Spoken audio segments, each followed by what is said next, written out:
اعوذ باللہ من الشیطان الرجیم بسم اللہ الرحمن الرحیم واذکر فی الکتاب موسیٰ، اور کتاب میں تذکرہ کیجئے موسیٰ کا، انہ کان مخلصا، یقیناً ہم نے اسے خاص اپنا بنا لیا تھا۔ اس کی تفصیل آگے آ جائے گی سورہ طٰہٰ کے اندر۔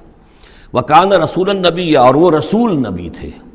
ونادیناہ من جانب طور الایمن، اور ہم نے اس کو پکارا، اس سے بات کی، اس کو بلایا طور پہاڑ کے داہنی جانب سے۔ وقربناہ نجیہ، اور اسے قریب ہم نے بلایا سرگوشی کے لیے۔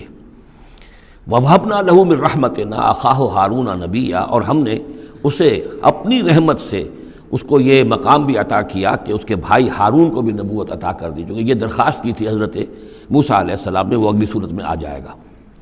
وَاذْكُرْ فِي الْكِتَابِ اسماعیل، اور ذرا تذکرہ کیجئے کتاب میں اسماعیل کا بھی، انہ کان صادق الوعد، یقیناً وہ بڑے وعدے کے سچے تھے۔ اور خاص طور پر اشارہ ہو رہا ہے اتنا بڑا وعدہ جو حضرت ابراہیم سے اپنے والد سے انہوں نے کیا تھا کہ یا ابت افعل ما تؤمر ستجدنی انشاءاللہ صابرا، ابا جان کر گزریے جو بھی آپ کو اللہ کی طرف سے حکم آ رہا ہے، مجھے ذبح کرنے کا حکم ہے، ذبح کر دیجئے، انشاءاللہ آپ مجھے صابر پائیں گے۔ تو آخری وقت تک انہوں نے اپنے اس وعدے کو نبھایا اور گردن جو ہے رکھ دی کہ چلائیے چھری۔ صادق الوعد وکان رسولا نبی، اور وہ بھی مزاجی اعتبار سے جو میں نے عرض کیا ہے، حضرت حمزہ چونکہ ویسے بھی نسل میں حضرت اسماعیل کی نسل میں سے ہیں، تو اگر آپ دیکھیں گے تو بہت ہی ان کے درمیان شخصیت کی مشابہت نظر آئے گی۔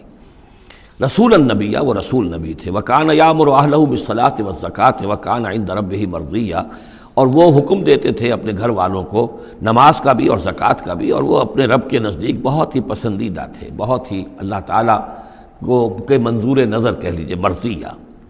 واذکر فی الکتاب ادریس، اور تذکرہ کیجئے کتاب میں ادریس کا بھی۔ یہ ادریس علیہ السلام جو ہے یہ ایک نبی ہیں کہ جو حضرت آدم اور حضرت نوح کے مابین گزرے ہیں۔ حضرت آدم اور حضرت نوح کے مابین ایک اور نبی بھی گزرے ہیں، قرآن مجید میں ذکر نہیں ہے، تورات میں، شیس علیہ السلام۔ تو نبی تو یہ ہیں، حضرت آدم پہلے نبی، پھر یہ دو اور نبی ہیں، حضرت ادریس۔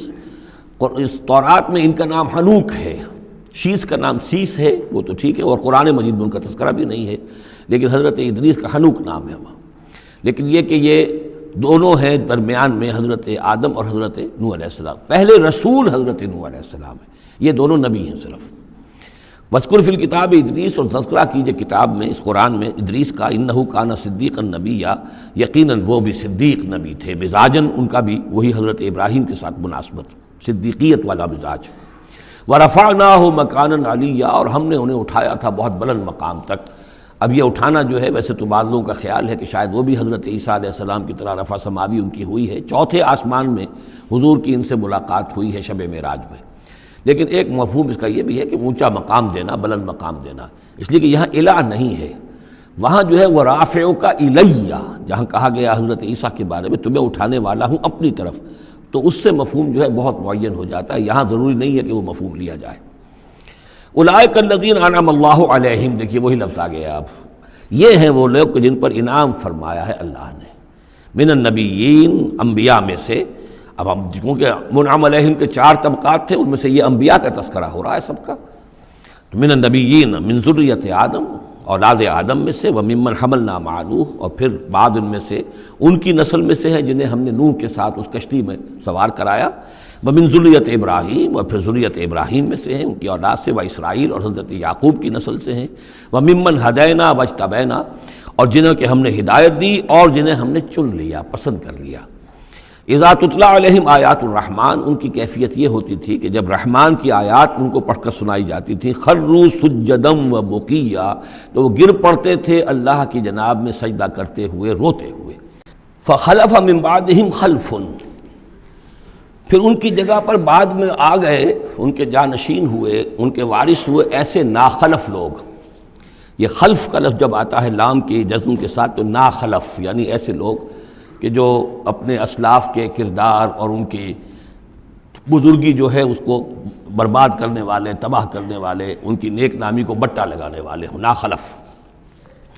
فخلف من بعدہم خلف، پھر ان کی اولاد میں سے ایسے ناخلف بھی پیدا ہوئے، اضاعوا الصلاۃ، جنہوں نے نماز کو تو ضائع کر دیا، واتبعوا الشہوات، اور خواہشات کی پیروی کی، شہوات، خواہشات، جذبات، فسوف یلقون غیا، تو عنقریب ان کی ملاقات ہو جائے گی گمراہی کے ساتھ، یعنی گمراہی کا جو انجام ہے یہ اس سے دوچار ہو جائیں گے۔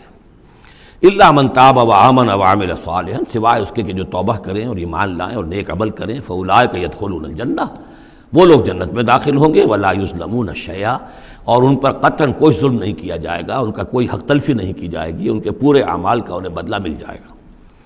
جنات عدن التی وعد الرحمن وعبادہ بالغیب، یعنی ان کو کیا ملے گا؟ وہ باغات، ریزیڈینشل گارڈن، بسنے والے باغات، رہنے والے باغات، جن کا کہ وعدہ کیا تھا رحمان نے اپنے بندوں سے غیب میں۔ یعنی ظاہر بات ہے قرآن مجید میں وعدہ ہو رہا ہے تو ابھی نہ وہ جنت ہمارے سامنے ہے، نہ خود اللہ تعالیٰ جو ہے روح در روح ہمارے سامنے ہے، ہم ایمان لا رہے ہیں اس پر غیب میں، یؤمنون بالغیب۔ انہ کان وعدہ ماتیا، یقیناً اس کا وعدہ جو ہے وہ تو پورا ہونے والا ہی ہے، اس کو تو وقت پر پہنچنا ہی ہے، اب وہ اپنی جگہ پر پختہ ثابت ہوگا۔ لا یسمعون فیہا لغوا الا سلاما، وہ نہیں سنیں گے اس میں کوئی لغو بات، بس صرف سلام ہی سلام، ہر طرف سے فرشتے آ رہے ہیں تو سلام، قیلا سلاما سلاما۔ وَلَهُمْ رِزْقُهُمْ فِيهَا بُكْرَةً وَعَشِيًّا، اور ان کے لیے ان کا رزق ہوگا اس میں صبح بھی اور شام کو بھی۔ تِلْكَ الْجَنَّةُ الَّتِي نُورِثُ مِنْ عِبَادِنَا مَنْ كَانَ تَقِيًّا، یہ ہے وہ جنت جس کو کہ ہم، جس کے وارث بنائیں گے ہم اپنے بندوں میں سے ان کو کہ جو متقی ہوں گے، خدا ترس ہوں گے، اللہ سے ڈرنے والے ہوں گے۔ وَمَا نَتَنَزَّلُ إِلَّا بِأَمْرِ رَبِّكَ، اور اے نبی ہم نہیں نازل ہوتے مگر آپ کے رب کے حکم سے۔ لَهُ مَا بَيْنَ أَيْدِينَا وَمَا خَلْفَنَا وَمَا بَيْنَ ذَلِكَ وَمَا كَانَ رَبُّكَ نَسِيًّا، اسی کے اختیار میں ہے جو کچھ ہمارے سامنے ہے اور جو کچھ ہمارے پیچھے ہے اور جو ان دونوں کے مابین ہے، اور اے نبی آپ کا رب بھولنے والا نہیں ہے۔ یہ بہت اہم مضمون ہے، اور در حقیقت ایک مضمون کا یوں سمجھیے کہ سلسلہ شروع ہو رہا ہے جس کی پہلی کڑی یہ ہے۔ اس کو یوں سمجھیے کہ حضور صلی اللہ علیہ وسلم کو جو قرآن مجید سے شغف تھا اور محبت تھی اور شوق تھا آپ کا، تو جو وقفہ پڑ جاتا تھا وہی میں، وہ آپ پر بڑا شاخ گزرتا تھا۔ آپ چاہتے تھے کہ وہی جلدی جلدی آئے تاکہ آپ اس سے اور اپنے وجود پرنور کو مزید منور کریں۔ آپ جو ہے قرآن مجید سے جو آپ کو عشق تھا اس کے بنا پر اس میں آپ کو اجلت رہتی تھی کہ جلدی آئے قرآن۔ تو اس حوالے سے آپ نے حضرت جبرائیل سے شکوہ کیا کہ آپ وقفے وقفے سے آتے ہیں، ہم انتظار کرتے رہتے ہیں۔ اس کا یہ جواب ہے جو جہاں دیا جا رہا ہے، وَمَا نَتَنَزَّلُ إِلَّا بِأَمْرِ رَبِّكَ، اے نبی ہم اپنی مرضی سے نہیں نازل ہو سکتے، ہم نہیں نازل ہوتے مگر آپ کے رب کے حکم سے۔ لَهُ مَا بَيْنَ أَيْدِينَا، یہ بہت ہی یعنی یوں سمجھیے کہ گہرے الفاظ ہیں۔ لَهُ مَا بَيْنَ أَيْدِينَا وَمَا خَلْفَنَا، جو ہمارے آگے ہے اس کا اختیار بھی اللہ ہی کا ہے، جو ہمارے پیچھے ہے اس کا اختیار بھی اللہ ہی کا ہے۔ وَمَا بَيْنَهُمَا وَمَا بَيْنَ ذَلِكَ، آگے اور پیچھے کے مابین کون ہے پھر؟ ہم، میں، میرا وجود، میرے آگے میرے پیچھے، اور ان دونوں کے درمیان کون ہے؟ میں گویا کہ بالکلیہ اللہ تعالیٰ کے حکم کے تابع ہوں۔ فرشتے کی یہی شان ہے کہ فرشتہ جو ہے یفعلون ما یؤمرون، جو حکم ملتا ہے، لا یعصون اللہ ما امرہم، ان کا معاملہ یہ ہے کہ جو بھی اللہ کا حکم ہے گویا کہ وہ تو اس سے سرتابی نہیں کرتے، سرے منہ اس میں فرق نہیں ڈالتے۔ وَمَا نَتَنَزَّلُ إِلَّا بِأَمْرِ رَبِّكَ، ہم نہیں اترتے یا اتر سکتے مگر آپ کے رب کے حکم سے، جب اسی کی مصلحت اور اسی کی مشیت ہوتی ہے وہ وحی دے کر ہمیں بھیجتا ہے۔ لَهُ مَا بَيْنَ أَيْدِينَا وَمَا خَلْفَنَا وَمَا بَيْنَ ذَلِكَ وَمَا كَانَ رَبُّكَ نَسِيًّا، اور اے نبی یہ جو کچھ تاخیر ہو جاتی کسی بھول کی وجہ سے نہیں ہے کہ اللہ کو کوئی نسیان لائق ہو گیا ہے تو تھوڑی دیر کے لیے توجہ کہیں اور ہو گئی ہے، معاذ اللہ، تیرا رب جو ہے بھولنے والا نہیں ہے، بلکہ یہ حکمت کے تحت ہے، اللہ تعالیٰ کی مشیت یہ ہے۔ كَذَلِكَ لِنُثَبِّتَ بِهِ فُؤَادَكَ رَتَّلَ اللَّهُ تَرْتِيلًا، وہ جو ہم پڑھ چکے سورہ بنی اسرائیل میں بھی، وَقُرْآنًا فَرَقْنَاهُ لِتَقْرَأَهُ عَلَى النَّاسِ عَلَى مُكْثٍ وَنَزَّلْنَاهُ تَنزِيلًا، یہ ہماری حکمت ہے کہ ذرا وقفے وقفے سے آپ یہ قرآن لوگوں کو پڑھ کر سنائیں۔ رب السماوات والارض، وہ رب ہے آسمانوں کا اور زمین کا، وما بینہما، اور جو ان دونوں کے مابین ہے، فاعبدہ، پس اسی کی بندگی اور پرستش کیجئے، واصطبر علیہ لعبادتہ، اور اس کی عبادت کے اوپر پوری طرح جمے رہیے، صبر کیجئے۔